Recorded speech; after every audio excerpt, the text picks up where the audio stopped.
What's coming up on the world today? It's going to be a Christmas like none other in many places across Europe as more countries impose new COVID-19 lockdown restrictions.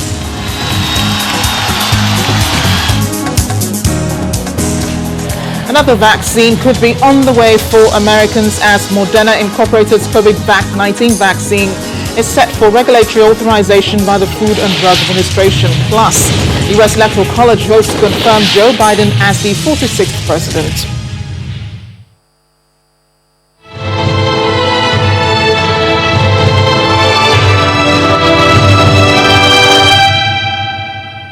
A warm welcome to our viewers here in Nigeria and around the world. I'm Amarachi Ubani. It will be indeed a Christmas season spent more indoors than outdoors for many across Europe as more countries announce new COVID-19 restrictions. Dutch Prime Minister Mark Rutte has become one of the latest leaders to say the country will go into a strict lockdown for 5 weeks starting today up until January 19th. Under the new rules, non-essential shops, cinemas, hairdressers, and gyms will be closed and schools will be closed from tomorrow. People have been told to refrain from booking non-essential travel abroad until mid-March.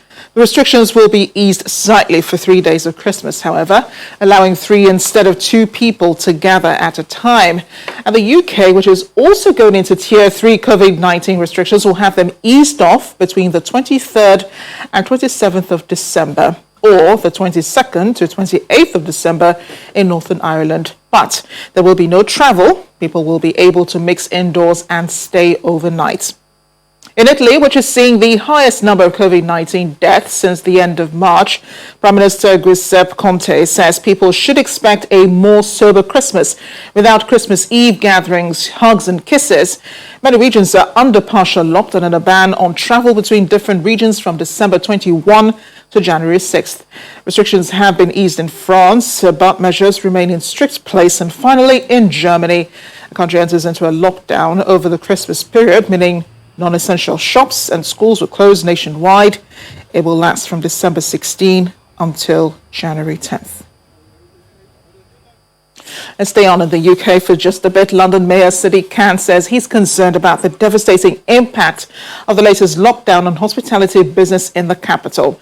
The country goes into Tier 3, its highest category of COVID-19 restrictions, meaning pubs and restaurants, as we said earlier, must close apart from selling takeaways. Some of the business that stands them in good stead for the rest of the year, and I worry many of these businesses may not reopen next year. Many of these jobs that are currently furloughed could be lost. Of course, I appreciate that with this virus, the earlier you go, the better it is, but I'm not sure this tiering system is as effective as it could be.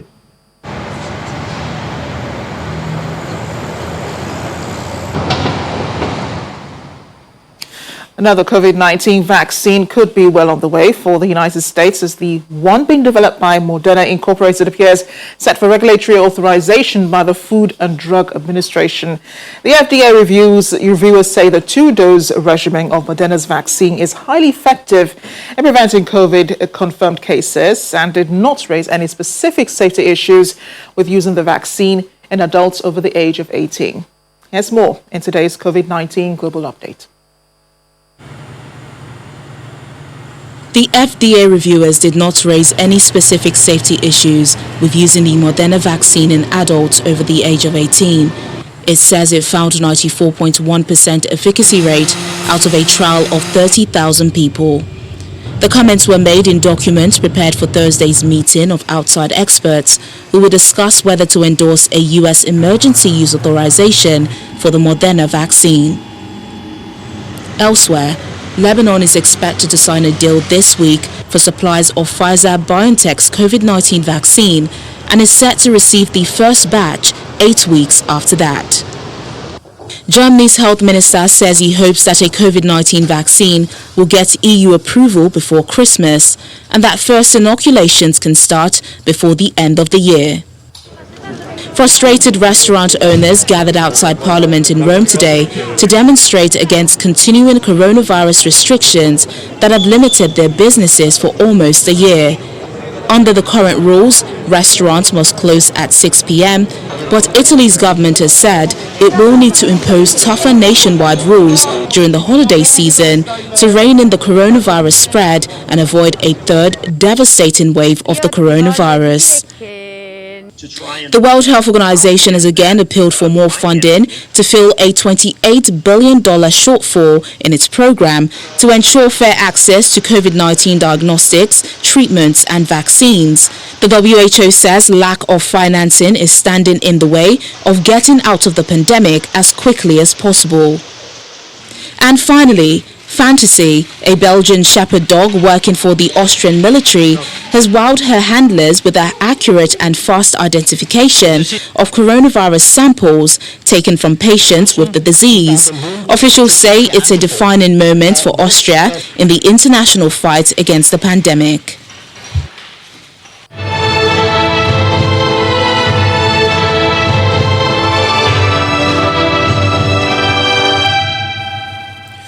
Away from the coronavirus pandemic, the U.S. Electoral College voted on Monday confirming Joe Biden as the 46th president and Kamala Harris as his vice president. The ballots were cast throughout the day in all 50 states and in Washington, D.C. Our Washington correspondent Maria Bird has more. United States Electoral College has confirmed Joe Biden's win for the next president of the United States of America. Joseph R. Biden of Delaware, a Democrat. Ayes 55, noes 0. I am pleased to announce that Joseph R. Biden has received 16 votes for President of the United States. The Board of Election gives insight into the process of the Electoral College that certified Joe Biden's win. That all electors cast their votes consistent with the majority of the votes cast. That's the case with every state with the exception of Maine and Nebraska. In Maine and Nebraska, Electoral College votes are allocated based on the percentage of votes a presidential candidate and vice presidential candidate received in that particular state. In the other 48 states and Washington, D.C., Electoral College votes are required by law to be cast for the candidate who received the majority of the votes in that particular state. National law indicates that the candidate receiving at least 270 electoral votes is determined to be the winner of the election. Joe Biden and Kamala Harris received a total of 306 Electoral College votes. President-elect Joe Biden's speech after the confirmation of his win of the presidency was one of unity. In this battle for the soul of America, democracy prevailed. We, the people, voted. Faith in our institutions held. In America, politicians don't take power. People grant power to them. The flame of democracy was lit in this nation a long time ago. And we now know nothing, not even a pandemic or an abuse of power, can extinguish that flame. The court sent a clear signal. The U.S. Electoral College vote is the last act of the certification of the U.S. election. From Washington, Maria Bird, Channel Television News. I guess it's better late than never for the Russian President Vladimir Putin, who has finally acknowledged and congratulated the U.S. President-elect Joe Biden on his win in the election. The Kremlin had said it would wait for official results from the November vote before recognizing the victory. A statement from the Kremlin today says Mr. Putin wishes Mr. Biden every success and says he was ready for collaboration and contacts with him.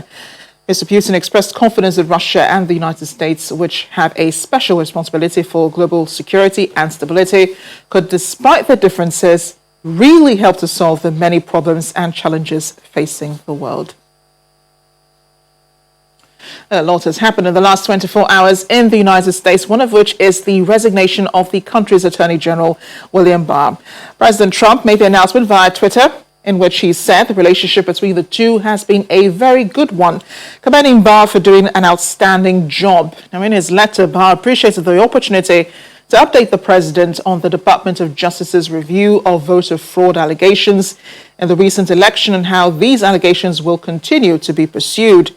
But Barr and the president, as we know, have not always had a cordial relationship. Tensions between the two flared after Mr. Barr said there was no evidence of widespread fraud in the November vote. He was criticized by the president for not publicly disclosing during the election campaign that the Justice Department was investigating Joe Biden's son, Hunter Biden. Barr finally leaves office on December 23rd. We have our Washington correspondent, Maria Bird. She joins us now via audio, Skype audio, beg your pardon. Maria, thanks for joining us on the program today. Let's begin with William Barr's resignation and how this sort of takes away attention from what the Electoral College did yesterday. Yes, you're exactly right. You know, this resignation, I think was not a surprise. I mean, I think for about a week now, we've kind of had speculations that this might happen, even though we are just a few days from the end of the president's administration. But as we know, the election results and all that's happened over the last few months has really put a strain, as you mentioned, in the relationship between the Attorney General and the president. But we also know that, you know, we're going to definitely expect to see something happening here in the next 30 days. And most likely this is something the Attorney General does not want to be a part of. And President Trump reacting like, you know, he had always had a really good relationship with the Attorney General. His resignation, as you said, not a surprise. But what is a surprise, however, could be President Putin, you know, wanting to work with Joe Biden. We know when Joe Biden was vice president with Barack Obama, the vice president had called out President Putin, was one of the people who had also pushed for investigations into a few things that the Russian president had done, and of course Russia's interference in U.S. elections and U.S. politics and so on. So how do you think, you know, going forward, Russia, Vladimir Putin and President-elect Joe Biden will work in the future when he becomes president? They will for sure be working together in the future. It is clear that the Russia-U.S. relationship is going to definitely evolve over the next couple of months, and we'll probably see it definitely something very different than we've seen over the past couple of years. So we know that this is just the beginning to what we will probably see with a transforming of the relationship between the two countries. January 20th is just a few weeks away. Maria, we understand President Trump says or has indicated he will not be making it to the inauguration. Any idea what he intends to do on that day? Well, on that day, we are expecting that he will most likely be moving on, President Trump, that is, and we will definitely be seeing President-elect, Joe Biden stepping into that place. And so, but we don't know exactly what his next moves will be. Many people are speculating that President Trump might be looking forward to a potential, vie for another presidency. There's been talk of him starting his own media outlet. So there's much that I think is still in question. Indeed, Maria. Thanks again for joining us on the program, and do stay safe in Washington. Thank you so much. When we come back after the break, you'd want to read this story, or rather watch this story with us. Santa may not be able to make it physically to many homes this year. It does have a few comforting words and, of course, advice for children out there. Stay with us. Welcome back to the program. Deputy Governor of the Afghan capital city, Kabul, has been killed in a bomb attack in the city. Security officials say a sticky bomb was attached to his car by unknown assailants. Mabula Mohibi was traveling with his security guards when the blast occurred. 2 guards were injured in the blast. No militant group has made an immediate claim of responsibility for the blast. Just last week, an Afghan government prosecutor was shot dead in the eastern Kabul while he was on his way to work. And back in Europe, hoping all goes well as the UK eases out of the European Union. It does appear, though, Prime Minister Boris Johnson has set his sights on strengthening bilateral relations with India. He's expected to make his first bilateral visit since taking office to try to strengthen trade and investment ties and work together on tackling climate change.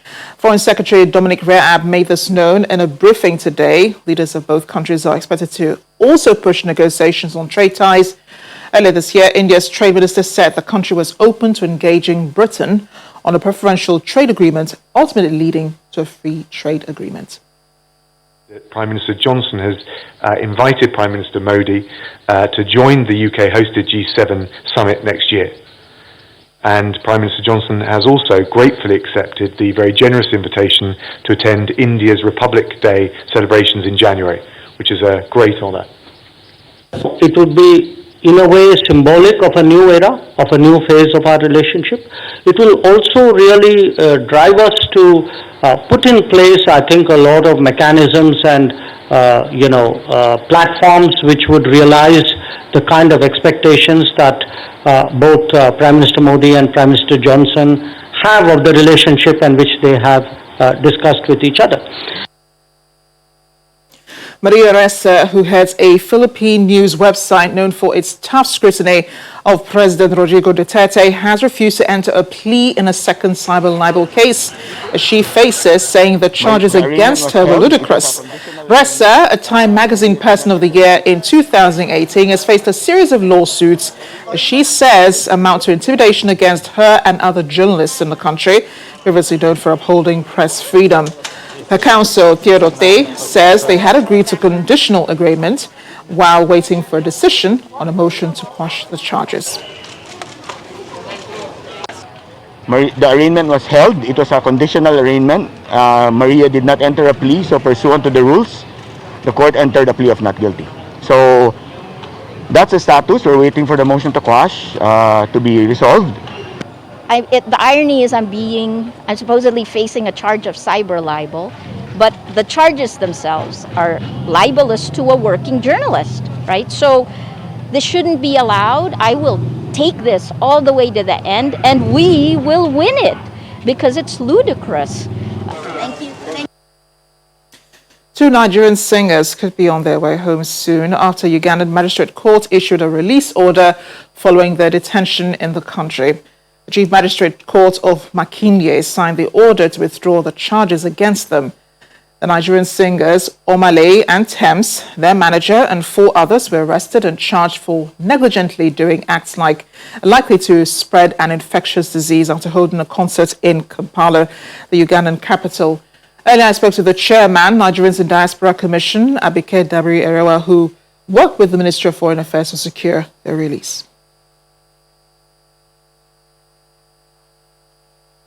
Immediately the news broke, the Minister of Foreign Affairs was in touch with his counterpart in Uganda because it was obvious that we had to use diplomatic means.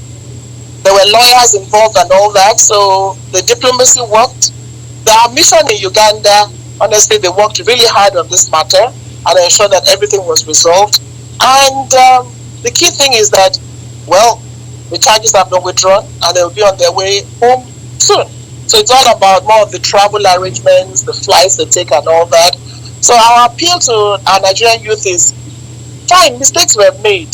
They were told they would be in a small venue, it turned out to be a big venue. Maybe more information, knowing where you're going and what is happening over there. So for us, we're just joyful that they will be returning home. I spoke to the mother of one of them who just said, can I speak to my child? And I said, well, your child will soon be home. So the diplomacy paid off, and Nigeria will continue to intervene in matters affecting its citizens anywhere in the world. But we also appeal to our citizens to always obey laws of other countries, wherever they find themselves. What happens now? Are they trying to get a flight back, or is the embassy of the Nigerian mission in Uganda, is it assisting these young people getting home? Give every assistance that they can. They've given quite a lot to now. But I think the next thing now is the families are involved, trying to get the flight arrangements for them to return.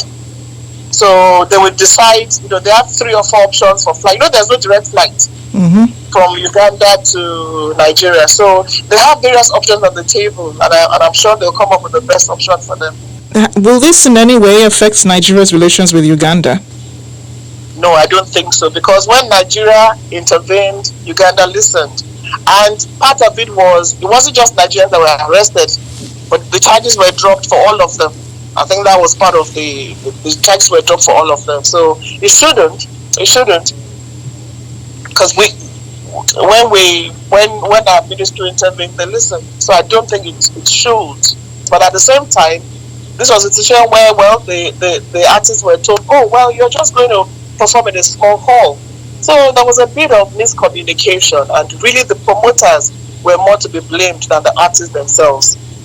But whatever the situation, we're glad that all is well, that ends well. We just want them to return home to the warm embrace of their families. The three of them are very young, very, very young Nigerians who are aspiring, to be very successful in their various professions. So we just want the good news to say, oh, well, they've landed. Thank you very much. Thank you, Amarachi. Tis the season to be jolly. Santa's village in the Arctic Circle is usually bustling with people at this time of the year. The COVID-19 pandemic has kept many visitors away. Those who did come to see Santa, however, at his residence were greeted behind a plexiglass screen. Despite the difficulties of 2020, Santa Claus is conveying a Christmas message, trying to reassure worried children and their families that Christmas preparations are going well. He's called on people to be good and nice and follow public health recommendations and social distancing rules. Thousands of people from around the world usually make their way to Rovaniemi in Lapland, northern Finland, to visit Santa and his reindeer before they set off on their around-the-world trip. This year, visitors to Santa's home acknowledged the difference, as it was a lot quieter compared to years past. Oh, hello everybody. Some children have been a little worried about coming Christmas due to this very special situation in the world. I can tell you that all the preparations here at the Arctic Circle in Lapland are going extremely well. But we all have to be very good and nice, and we have to follow all public health recommendations and social distancing rules. We all can find new ways to be in contact with our friends and relatives and loved ones. So, be nice to each other. Christmas is coming soon. Well, you heard Santa. Be nice to each other. Thanks for watching. I'm Amarachi Ubani.